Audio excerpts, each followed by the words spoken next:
हरियाणा में बुजुर्गों का सहारा बन रही है सरकार। नमस्कार, मैं हूं गौरव और आप देख रहे हैं एन1 लाइव हरियाणा।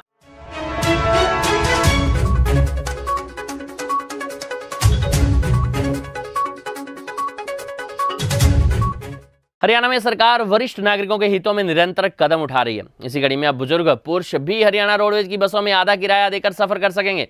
इसके साथ ही प्रदेश सरकार की ओर से इस सुविधा के तहत वरिष्ठ नागरिकों की आयु सीमा भी 65 वर्ष से कम करके 60 वर्ष कर दी गई है।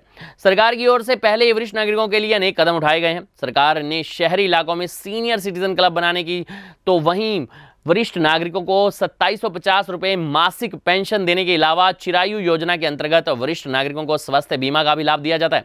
गौरतलब है कि पिछले 8.5 वर्षों में हरियाणा सरकार की ओर से सीनियर सिटीजन के लिए अनेक योजनाएं लागू की गई हैं। वृद्धजनों के लिए राज्य पुरस्कार योजना 2 साल पहले लागू की गई थी। इसी तरह से वरिष्ठ नागरिक सुरक्षा सेवा संगठन नेटवर्क की स्थापना की गई थी। हरियाणा के सभी जिलों के शहरी इलाकों में सीनियर सिटीजन क्लब बनाए गए हैं और अब गांव में भी सीनियर सिटीजन क्लब बनाने की पहल की जा रही है। उल्लेखनीय है कि हरियाणा में करीब 17 लाख से अधिक लोग 60 वर्ष से अधिक आयु के हैं। सरकार की ओर से महिला वरिष्ठ नागरिकों को पहले से ही बसों में आधे किराए पर सफर करने का लाभ दिया जा रहा है और अब इस आयु सीमा की वृद्धि कर पुरुषों को भी यात्रा करने पर 50% की छूट देने का फैसला किया गया है।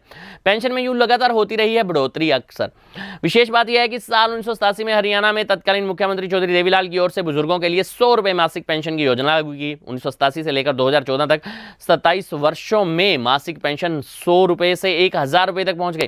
खास वैल्यू यह है कि अक्टूबर 2014 में भाजपा का शासन आने के बाद पिछले करीब 8.5 वर्षों में पेंशन 1750 रुपए की रिकॉर्ड वृद्धि कर दी गई है। 1 जनवरी 2015 को 1200 रुपए, 1 जनवरी 2016 को 1400 रुपए, 1 नवंबर 2016 को 1600 रुपए, 1 नवंबर 2017 को 1800 रुपए और 1 नवंबर 2018 को 2000 रुपए, 1 नवंबर 2019 को 2250 रुपए और मार्च 2021 में 25 रुपए की गई और अभी इस साल मार्च में ही पेंशन को 250 रुपए की बढ़ोतरी कर दी गई है। हरियाणा में बजट का एक बड़ा हिस्सा भी पेंशन पर खर्च होता है। पेंशन पर सालाना 3000 करोड़ रुपए से अधिक की राशि होती है खर्च। वित्त वर्ष 2022-23 के अनुसार हरियाणा में 17,46,921 बुजुर्ग पेंशन योजना का लाभ उठा रहे हैं। अहम बात यह है कि विधानसभा चुनाव में यह बड़ा चुनावी वादा भी रहता है। हरियाणा में प्रमुख राजनीतिक मुद्दा है पेंशन। जी हाँ, उल्लेखनीय है कि हरियाणा में चाहे चुनाव हो या पेंशन सबसे प्रमुख मुद्दा रहता है। साल 1987 में चौधरी देवीलाल ने किसानों की कर्जा माफी और बुजुर्ग पेंशन के मुख्य चुनावी मुद्दा बनाकर चुनाव लड़ा था। 100 रुपए के प्रति माह बुजुर्ग पेंशन का मुद्दा हरियाणा में इतना अधिक सफल हुआ कि चौधरी देवीलाल के नेतृत्व में गठबंधन को 85 सीटें हासिल हुई थी। उस समय हरियाणा पेंशन योजना लागू करने वाला देश का पहला प्रदेश बना था। बाद में अन्य कई राज्यों ने भी इस योजना का लाभ उठाया। उस समय हरियाणा में 8,40,000 बुजुर्गों को पेंशन दी जाती थी। 2022 तक 17,41,000 बुजुर्ग पेंशन योजना का लाभ ले रहे थे। साल 2023 में पेंशन राशि 2750 रुपए तक पहुंच गई। हरियाणा में 1987 के बाद हुए तमाम विधानसभा चुनावों में पेंशन एक बड़ा मुद्दा रहा है। गौरतलब है कि 1987 में चौधरी देवीलाल की ओर से पेंशन योजना को शुरू किया गया था।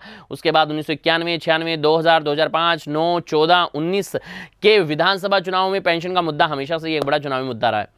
वक्त के साथ चुनावों में बेशक अन्य मुद्दे बदलते रहे हैं, लेकिन पेंशन का मुद्दा हमेशा से ही सबसे बड़ा और प्रभावी मुद्दा रहा है। ये एक ऐसा मुद्दा भी है जिस पर प्रत्येक सरकार पेंशन में वृद्धि करने के लिए विवश रही है और हर पार्टी ने हर चुनाव में पेंशन वृद्धि को लेकर घोषणा पत्र में इसे अवश्य शामिल किया है। ये थी हमारी खास रिपोर्ट।